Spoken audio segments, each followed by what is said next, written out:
A moment ago, you heard from Freedom Under Law. They oppose the nomination and now by Parliament appointment of Dr John Hlophe, the Chief Whip of Umkhonto weSizwe and former Western Cape Judge President, as a Commissioner of the Judicial Service Commission. Let's hear from an organisation which has supported him in the past. Nkosana Mvundlela is the President of the Black Lawyers Association. Nkosana, good afternoon to you. Dr John Hlophe always creates strong emotions.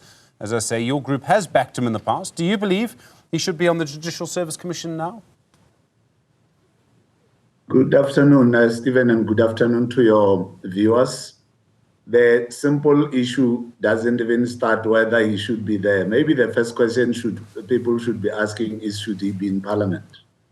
Because I don't understand why are we so selective in talking about a particular individual serving in a particular space when we are not talking about it in a space that is of equal importance.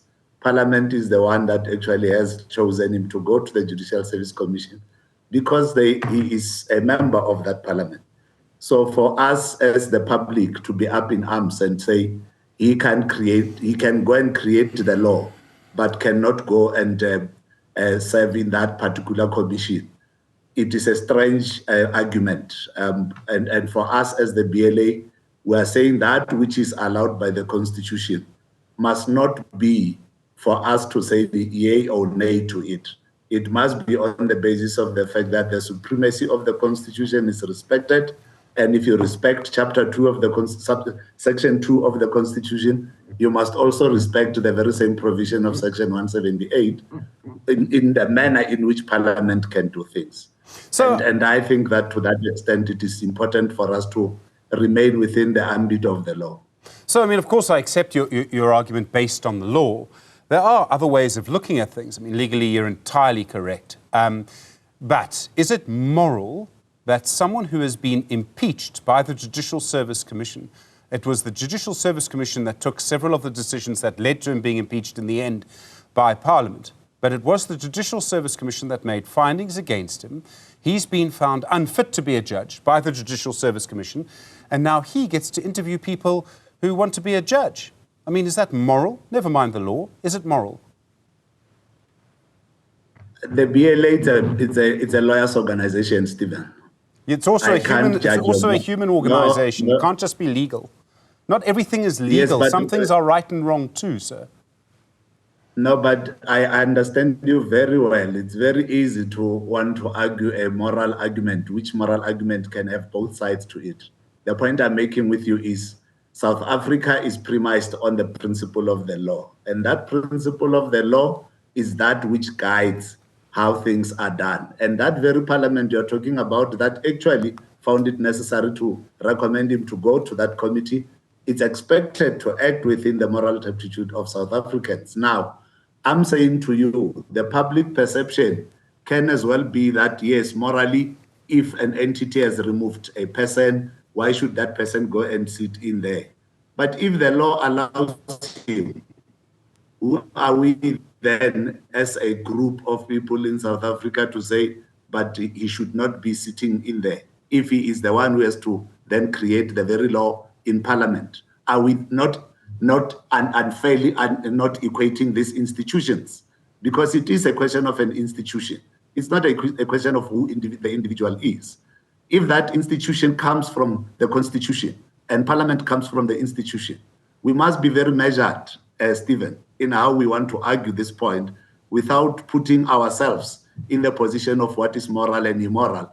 And at the end of the day, we'll be able to understand it. I can tell you now, the BLA cannot stand and say it is morally or morally wrong. If he was found to be unethical by that very same Parliament, but now he's sitting in that very Parliament, then why shouldn't we start the argument at that point? And that's all that I'm saying, that the media should not be able to be selective in how we are going to actually approach a conversation. Let's approach a conversation from, if we say this is Parliament, Parliament arises out of the Constitution, and it is doing something in terms of a section of the Constitution, then why are we talking about the end product of their exercise, not where they begin? And it is unfair then for us to be able to start there, as the BLA would rather start at at the Constitution, go to Parliament. Ask Parliament, why would you impeach somebody? And afterwards, he comes and sits among you. I'm sorry to interrupt you, sir. But that's also because there are different processes. The impeachment was a vote. The members, the commissioners from Parliament are nominated by their parties. The opposition parties and the governing party have to be represented. Parties put forward a candidate. So there's no vote. I mean, I hear what you say, and dare I say to a lawyer, prima facie, that makes sense. But they are different processes. I think if you had to put, and there is no provision for a vote, as far as I know, in the National Assembly for nominations to the Judicial Service Commission, but if you did take a vote, I don't know if Dr. Hlophe would survive that vote. Well, I also wouldn't know if he would survive it. All I would know is that that process is actually recognized by the Constitution. Let's take it to the very same Judicial Services Commission. Remember, the Judicial Services Commission, it's also having an act that was passed by Parliament. And sadly, I said to one of your colleagues last week, if you remember, I was on this medium last week in the morning at 8:45, and I said, perhaps this is a learning curve for South Africans to say, as we improve the Constitution, we should be able to be putting in the Constitution even those things that regulates what we call acceptable principles in society, without necessarily saying, is it lawful or not lawful? Because if it comes from the Constitution, then as a constitutional state, we can't go against the Constitution simply because our morality says something else, or our perception of what is moral and immoral says so. I'll tell you now, Stephen and the viewers, that we don't know now, sitting here, as to whether in that very same Judicial Services Commission that whether a vote was taken when he was to be impeached or not. So I would not even want to go whether it's a vote. I'm saying Parliament as it sits, they have accepted every member who sat there. He has taken an oath of office. He's a public representative. He's supposed to get out of his way to ensure that the public is properly represented and the views of the public are taken into consideration. And he creates laws or pass laws in that Parliament. Now, how do we then want to say that we can trust him in one space and can't trust him in one space?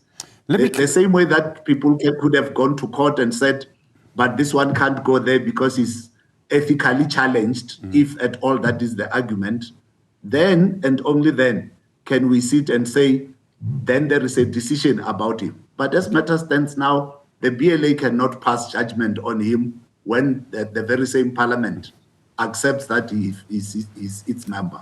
Well, okay, let me come at this another way. It is very likely that in the next 5 years, I presume his term will be for 5 years, I think it's for the term of Parliament. So it's very likely that several members of your organisation, of the Black Lawyers Association, will be nominated to be judges. Do you believe that a member of your organisation, the Black Lawyers Association, will get a fair hearing from someone who has himself been impeached as a judge? Well, the good thing about an interview is that as you answer questions, you would have an opportunity to express your view in that constitution, in that very same institution. And as a one member of out of the 23, I don't believe that sitting here, I would feel offended that that person is asking me about issues of ethics, because I can still answer that I'm more ethical than I know, and therefore I stand to qualify to be a judge. So, and after all, remember, the JSC's job is not to appoint judges, it's to interview them and then make recommendations.